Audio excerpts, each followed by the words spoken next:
couple of months ago I made a video called Why I Think Women Should Learn Martial Arts. And then I posted up a second video as to why I think women should learn martial arts part 2 on my extended channel. And the reason why I made those two videos is because I think that women should learn martial arts. Well, in the second video, which is on my extended channel, I used an example of someone by the name of Ali Gobongo, where she was talking about a point in time where she felt incredibly uncomfortable. Nothing actually happened to her. She was just ridiculously scared, and then she was slut-shamed. Or I guess she was slut-shamed. That's what she said. She read tweets, and she was really upset. So, I decided, well, actually, it's not even that I decided, it's just that I was cruising on YouTube the other day, and I saw somebody else talk about sexual harassment. And so then I decided, you know what? I have another video I meant to make several months ago, and I was like, okay, well then let me do this one, and then let me do the next one, because the next one is a bloody doozy. So, what I did is this user, her name is Piddleass, and do not worry, my friends, we will be seeing Piddleass again on my channel in the near future.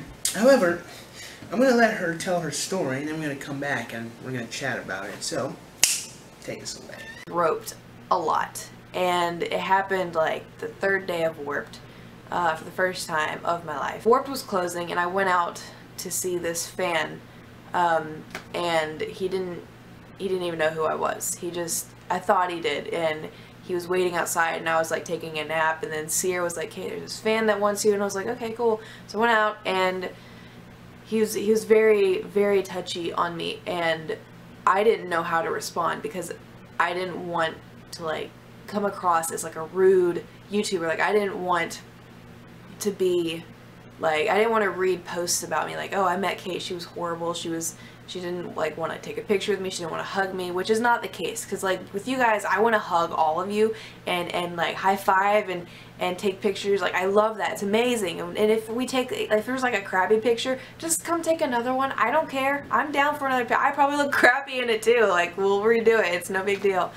But this person, like I went out and he looked at me, he goes, oh yeah, you're Kate, right? And I was like, yeah, have you been waiting out here? And he's like, yeah, I've been waiting.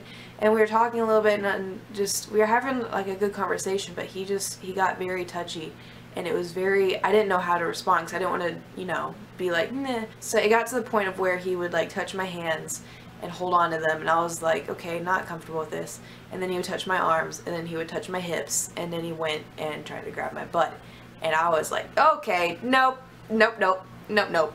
And security came over and was like, yeah, the thing is closing, y'all need to leave. And then they saw my little all access pass and thought he was with me, and they left. And I was stuck with this guy that I didn't know, and he hardly knew me. I don't know, I guess he saw me on like the Warped page or something, but it was very scary because I was technically alone, and I didn't want to hurt his feelings, but in the process I was hurting my own self. It was not a good situation. Eventually I did get out of there. I kept saying like, alright, well, bus is leaving, like I gotta go. And then he was like begging for my number, and I couldn't give it to him because, you know, I don't give my number out. Like there's friends that don't even have my number. Just because I'm so paranoid about that. I couldn't give it to him, and then he was like asking for me to follow him on Twitter and Instagram or any of these things, and I wasn't comfortable with that because he just basically felt me up in a weird way, and it was weird. And I kept saying like no, and he was begging me, and he's like, I thought we were friends, like I thought you were a nice person, just guilt tripping the heck out of me.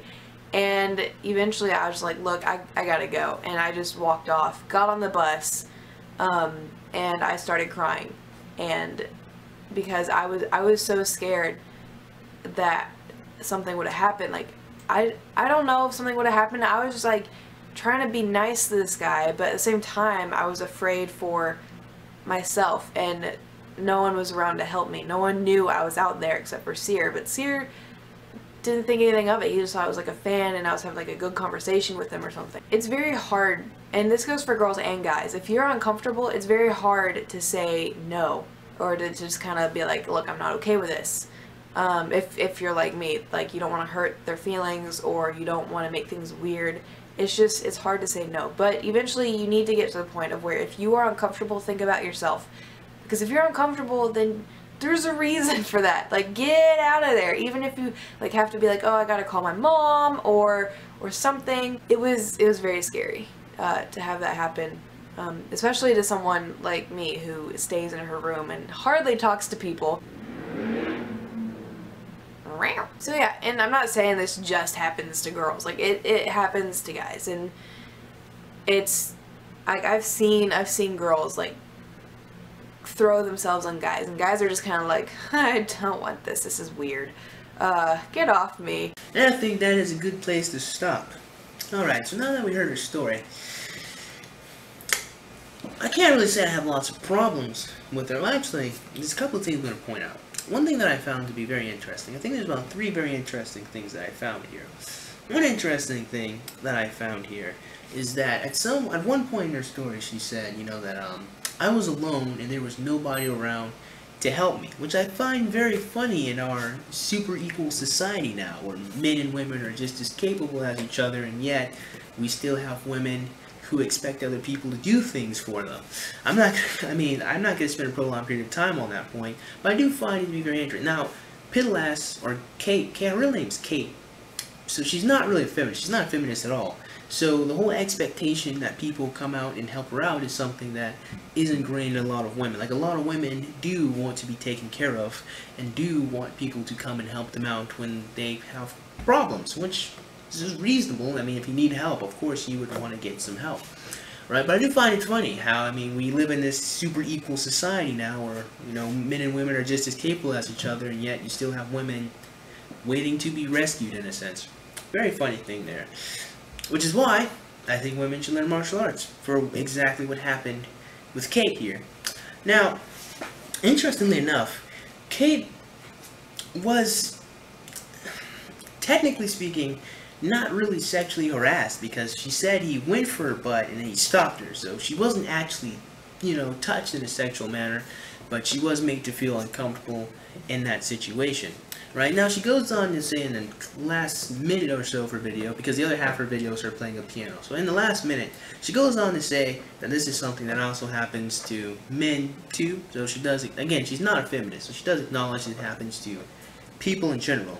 But the way she told her story, and not even the way she told her story, but the way she addressed the problem, I find lots of problems with. Okay, and not that I'm angry with Kate or anything like that, but I just think this is a good time to really delve into why women should learn how to defend themselves. And also, I think it's really important information to be given out to people, which is lots of different levels of psychology here.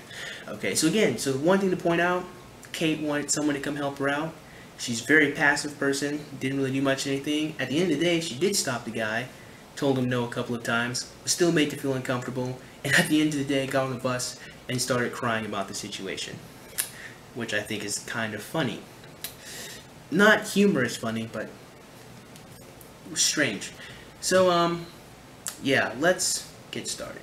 To delve into the second thing that I found absolutely interesting here was the fact that Kate said multiple times in her story that I didn't want to hurt his feelings, which I find to be really, really, really funny, because there are lots of women that have no problem with hurting men's feelings. But the interesting thing about all of that is they hurt the feelings of the men who love them the most.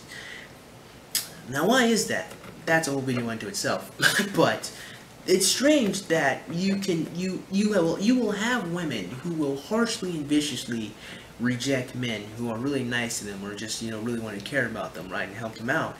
But it's not necessary, okay? And of course, it's not all women, but it's some who just are really mean with their rejections, which is a frustration and a manner of rejection that should be reserved for really thirsty guys who can't take no for an answer. It kind of seems that every now and again I notice that some people are really, really, really big and bad when they're snapping on some nice person, but when it comes to them actually feeling uncomfortable and actually dealing with a real problem, then they resort to passivity, which is something that happens a lot more in women than it does in men, but it certainly does happen to lots of men, so let's just throw that in there.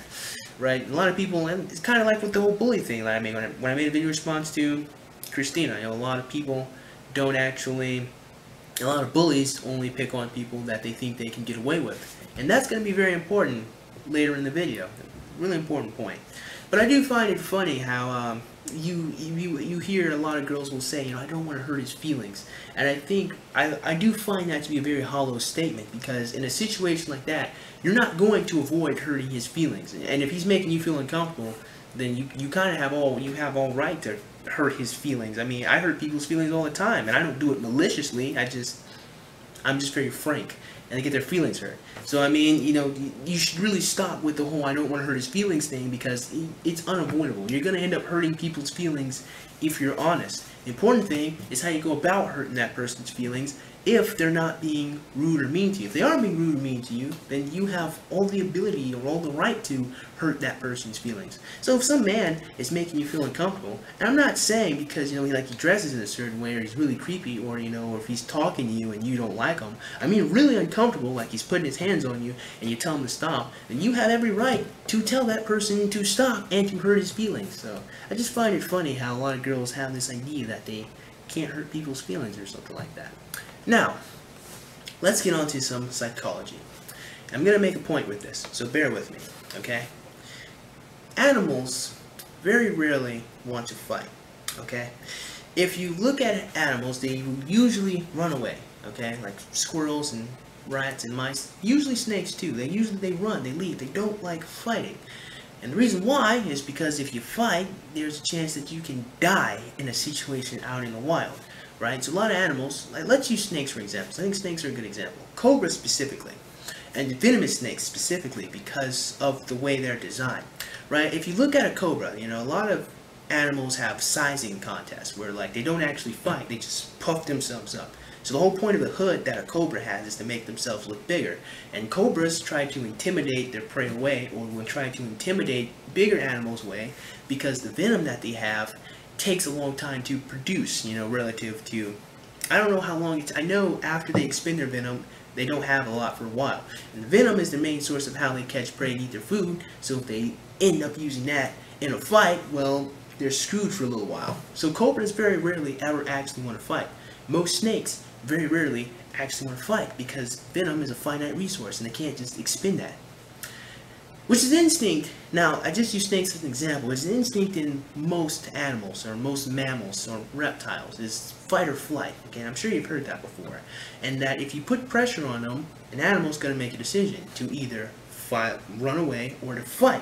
And most animals are going to choose flight. Now, let's bring this full circle. You see, the truth of the matter is, a lot of people, in general, don't really want to fight. It's all part of that whole basic animal instinct thing. Even a lot of criminals who victimize women don't actually want to fight, or don't actually want to forcibly make them do anything, or any people who even want to fight or rob men. What they do is they look for different types of signs that indicate victim type characteristics, like your body language. If it shows that you're really shy or reserved, they're going to more primarily look for people like that, and they aren't going to look for people who look confident. And I bring that to say that a huge part of self-defense is not actually the techniques of which you learn to defend yourself. It is the presence that you have, the presence that you carry. You know, if you look like you can fight, or if you look like you're going to be aggressive, or you're going to hurt people, or you're going to do something, a lot of people aren't going to mess with you. They're not going to try to talk to you, try to take anything from you. That is a gigantic part of self-defense. You know, you can't really be very passive, and you can't really be, you know, I'm going to just use passive, you know, in order to avoid hurting people's feelings. If you are made to feel uncomfortable, you're put in these uncomfortable situations with people. You know, sometimes you have to be aggressive, and you have to tell them to stop, or to not put their hands on you, or to not do something to you. Sometimes you have to be that way, and that's just the world that we live in. You know, and if you are aggressive and you do tell the person to stop by, you know, like slapping their hand when you're doing X, Y, and Z, well, you know, a lot of people are going to stop. You know, sometimes all you really have to do for some people is just ask them. You just ask people to not put their hands on you, and not touch you. A lot of people will just stop. They won't do anything. But if they do continue to do so, you know, that's where the whole martial arts comes in. And that's men and women. You know, if you just, sometimes you can just ask people to stop. And in my personal experience, there have been some guys who mess with my friends, and I'll literally just ask them, hey man, can you stop doing X, Y, and Z? And they'll stop. And so you don't always actually have to be aggressive. What you have to do is you just have to show you cannot be messed with. And I think that was one problem Kate really had in her, and what happened with her, and is that she wasn't aggressive enough. I think at one point she told her story, and she was like, if you just want to get out of there, just tell them that you have to go do something. And I'm like say you gotta go leave or call someone. I'm like, no, bullshit. Tell them that you don't want to be touched. Be simple, be direct. Tell them what you don't want. Tell them you don't want to be touched. And if you keep doing it, well, that's where the whole martial arts come in. Don't ever try to dance around people's feelings if they are putting you in what you feel is a dangerous situation. So in the next video, it's going to be a doozy, because I'm really going to show you guys something very interesting when it comes to this whole sexual harassment thing that we have going on a lot in our society. So tune in for that. With that being said, man, I certainly hope you guys got something out of today's video. And if you did, man, go ahead and click that like button. Go ahead and click that subscribe button. Comment box below. And as always, have a great day. I will see you cool cats soon. Adios.